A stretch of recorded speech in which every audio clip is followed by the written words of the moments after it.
میں آپ لوگوں کے سامنے جس عنوان کے تحت گفتگو کرنا چاہتا ہوں وہ ہے توحید باری تعالیٰ اور اس کی قسمیں۔ محترم سامعین، توحید کا موضوع، توحید کا عنوان، توحید کا ٹاپک اتنا اہم، اتنا خاص اور اتنا ضروری ہے کہ اس سے زیادہ اہم موضوع، اس سے زیادہ خاص عنوان اور اس سے زیادہ ضروری ٹاپک کوئی بھی نہیں۔ ہمارے لیے توحید کا سمجھنا، توحید کا سیکھنا، توحید کا جاننا اور توحید کو سچے دل سے اپنانا ہر فرض سے بڑا فرض ہے۔ اس لیے ہم پر لازم ہے کہ ہم نماز پڑھنے سے پہلے توحید کو سیکھیں، توحید کو جانیں، توحید کو سمجھیں اور توحید کو سچے دل سے اپنائیں۔ روزہ رکھنے سے پہلے توحید کو سیکھیں، توحید کو جانیں، توحید کو سمجھیں اور توحید کو سچے دل سے اپنائیں۔ زکوٰۃ دینے سے پہلے توحید کو سیکھیں، توحید کو جانیں، توحید کو سمجھیں اور اس کو سچے دل سے اپنائیں۔ حج کرنے سے پہلے ہم توحید کو سیکھیں، توحید کو جانیں، توحید کو سمجھیں اور توحید کو سچے دل سے اپنائیں۔ قربانی کرنے سے پہلے، صدقہ و خیرات کرنے سے پہلے، ذکر و اذکار کرنے سے پہلے،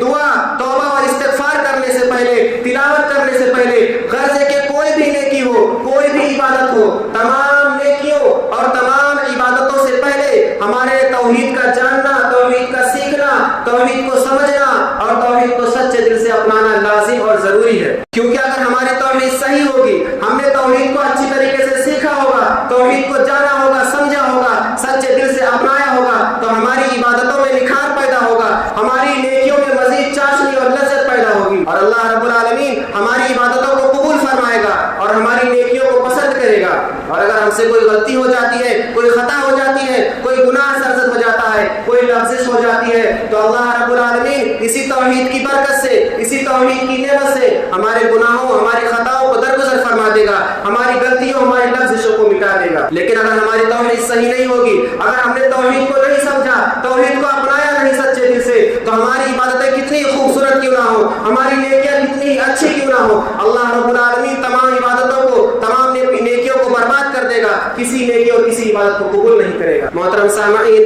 ذرا غور فرمائیے، کفار مکہ جن کو اللہ رب العالمین نے کافر و مشرک قرار دیا، جن کو اللہ رب العالمین نے کافر و مشرک قرار دے کر جہنمی ٹھہرا دیا، آخر ان کی خطا کیا تھی، ان کا گناہ کیا تھا، ان کی غلطی کیا تھی؟ کیا ان میں نیکیاں نہیں تھی؟ کیا ان میں اچھائیاں نہیں تھی؟ کیا ان میں نیکیاں اور عبادتیں کرنے والے لوگ نہیں موجود تھے؟ نہیں، ایسی بات نہیں ہے۔ ہاں، یہ الگ بات ہے کہ ان کے اندر برائیاں بہت زیادہ عام تھی، ان کے اندر گناہ کثرت سے پائے جاتے تھے، ان کے اندر برے لوگ زیادہ تھے، لیکن یہ بات بھی حقیقت ہے کہ ان کے اندر اچھائیاں تھی، خوبیاں تھی، عبادتیں تھی، ان کے اندر نیکیاں کرنے والے لوگ موجود تھے۔ وہ اللہ کے گھر کعبہ کا طواف کیا کرتے تھے، وہ مہمان نوازی کرتے تھے، وہ غریبوں کو کھانا کھلاتے تھے، لیکن اللہ رب العالمین نے کبھی بھی ان کی نیکیوں کو سراہا نہیں، بلکہ ان کو کافر و مشرک قرار دے کر جہنم میں ٹھہرا دیا۔ آخر اس کی وجہ کیا ہے؟ اس کی وجہ صرف اور صرف یہ ہے کہ انہوں نے اللہ کی توحید کو نہیں سمجھا تھا، انہوں نے اللہ کی توحید کو اپنایا نہیں تھا، انہوں نے سچے دل سے توحید کو نہیں سمجھا،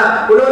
نے شرک سے توبہ نہیں کیا، انہوں نے کفر سے توبہ نہیں کیا، اس لیے اللہ رب العالمین ان کی نیکیوں کو، ان کی عبادتوں کو پسند نہیں کیا اور اللہ نے ان کی تمام نیکیوں کو برباد کر دیا۔ آئیے وہ حدیث دیکھتے ہیں جس کو امام مسلم نے اپنی کتاب صحیح مسلم میں روایت کیا ہے، کتاب الایمان کے اندر۔ عن عائشہ رضی اللہ تعالی عنہا قالت قلت یا رسول اللہ صلی اللہ علیہ وسلم ابن جدعان كان في الجاهلية يصل الرحم ويطعم المسكين فهل ذاك نافعه؟ قال رسول الله صلى الله عليه وسلم لا ينفعه إنه لم يقل يوما رب اغفر لي خطيئتي يوم الدين۔ حضرت عائشہ رضی اللہ تعالیٰ عنہ سے مروی ہے، وہ کہتی ہیں کہ میں نے اللہ کے رسول صلی اللہ علیہ وسلم سے دریافت کیا، میرے پیارے نبی صلی اللہ علیہ وسلم سے پوچھا، میں نے کہا ہے اللہ کے رسول صلی اللہ علیہ وسلم بتلائیے کہ ابن جدعان جو کہ زمانے جاہلیت میں تھا، جو کہ اسلام کے آنے سے پہلے موجود تھا، جو نیکیاں کرتا تھا، جس کے اندر اچھائیاں تھی، خوبیاں تھی، جو صلہ رحمی کرتا تھا،